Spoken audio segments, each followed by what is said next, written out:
State bank যদিও আমার যে কৃতিত্বটা অর্থাৎ 2.5 লক্ষাধিক কর্মী সমৃদ্ধ একটা এত বড় বৃহৎ প্রতিষ্ঠান স্টেট ব্যাংক, ভারতের বৃহত্তম ব্যাংক, সেখানে বাইরে চোর টাকা চুরি করে ধরা পড়ায় আমাকে চাকরি হারাতে হয়েছে।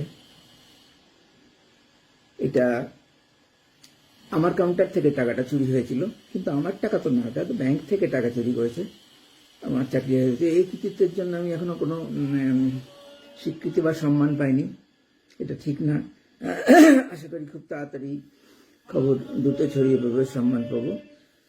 এবং স্টেট ব্যাংকও সম্ভবত একমাত্র প্রতিষ্ঠান যে তার এমপ্লয়িকে একটা চোরের জন্য, যে সেই এমপ্লয়ির কাউন্টার থেকেই টাকা চুরি করেছিল, তার এমপ্লয়িকে অত্যাচারে জর্জরিত করে চাকরি ছাড়তে বাধ্য করেছে এবং পরবর্তীকালে অজস্র অভিযোগও কোনো উত্তর দেয়নি।